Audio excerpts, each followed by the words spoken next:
হালকা মুখটা দেখে বুঝতে পারলাম এই সেই মেয়ে যাকে আমি দরজার পাশে দাঁড়িয়ে থাকতে দেখে গাড়ি থেকে বের হয়ে ফ্রিজ হয়ে গিয়েছিলাম। এমন অবস্থায় মেয়েটাকে দেখে আবারও ক্রাশ খেলাম। অন্যদিকে ঝুমু এক তালে গান গেয়ে যাচ্ছে। কেউ যে ওকে লক্ষ্য করছে সেদিকে ওর কোনো খেয়ালই নাই। এর মধ্যে ঝুমুরের গান শুনে নীলা বুঝতে পারলো যে ঝুমু গান গাচ্ছে, তাই ওর রুমে গিয়ে ওর পাশে বসে জিজ্ঞেস করলো, কি রে ঝুমু, এত রাতে তোর আবার গান গাওয়ার শখ জাগলো কেন রে? ওই এত রাত, সবে মাত্র রাত 11টা ছুঁই ছুঁই। আর গান গাওয়ার কি নিষেধ না নাকি? না, নিষেধ হবে কেন, এমনি বললাম আর কি। ও তা রাত তো কম হয় নাই, তুই এখনো না ঘুমিয়ে আমার রুমে কেন, কিছু বলবি? আসলে তোর গান শুনতে পেয়ে চলে এলাম। আজকের এই আবহাওয়ায় তোর গান শুনে মনটা ফ্রেশ হয়ে গেল, তাই আর কি শুনতে এলাম।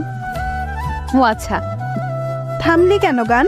গান গাইলে আমাকে কি দিবি সেটা আগে বল, তারপরে গাইবো। তাই যা চাইবি তাই দিব। নে এবার তো শুরু কর। ওকে বাবা, গাইতেছি তো, ব্যস্ত হোস কেন? ঝুমু আবার গিটারের সুর তুলে গান ধরলো। আর অন্যদিকে রাফি লুকিয়ে লুকিয়ে ঝুমুরের গান শুনছে, আর মনের মাঝে একটা ভালো লাগা সৃষ্টি হচ্ছে। এই যেন এক অন্যরকম অনুভূতি। গান শেষে যে যার রুমে গিয়ে শুয়ে পড়লো। বিছানায় শুয়ে শুয়ে রাফি ঝুমুরের কথা ভাবছে, আর ঝুমু রাফির কথা। আশ্চর্য, মেয়েটার নামও এখনো পর্যন্ত জানা হলো না।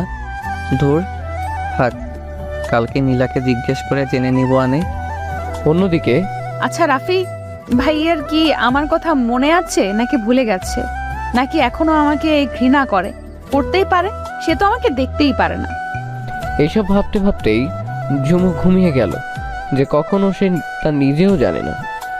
ভোর 5টায় ঝুমুরের ঘুম ভাঙলো। ঘুম থেকে উঠে জানালার দিকে তাকালো। পাখিদের কিচিরমিচিরে চারপাশটা মুখরিত হয়ে উঠেছে। সে যেন এক অন্যরকম অভিজ্ঞতা। আবহাওয়া ঠান্ডা ঠান্ডা। ঝুমুর তাড়াতাড়ি উঠে পড়ল, না হলে যে নামাজ কাজা হয়ে যাবে। যেমন তাড়াতাড়ি বিছানা থেকে উঠে বাথরুমে গিয়ে গোসলটা সেরে উজু করে নেয়। তারপরে নামাজ পড়ে গিয়ে বারান্দায় বসে ভেজা চুল ছেড়ে দিয়ে আঁচড়াতে থাকে। অন্যদিকে রাফিরও খুব সকাল সকাল ঘুম ভেঙে যায়।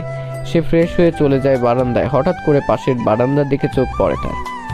সে দেখতে পায় যে সেই মেয়েটা বসে বসে চুল ঝাড়তেছে। রাফির ঝুমুকে দেখে ঘোর লেগে গেল। কি টানা টানা হরিণী চোখ, যা মুহূর্তে ঘায়েল করে দেয়। ঘন কালো লম্বা চুল কোমর অবধি ছড়িয়ে গিয়েছে। ঠোঁটের কোণে লেগে থাকা হালকা হাসিটা এসে সোজা রাফির বুকের বাম পাশে তীরের মতো গেঁথে যায়। মেয়েটার চোখ ধাঁধানো সুন্দর,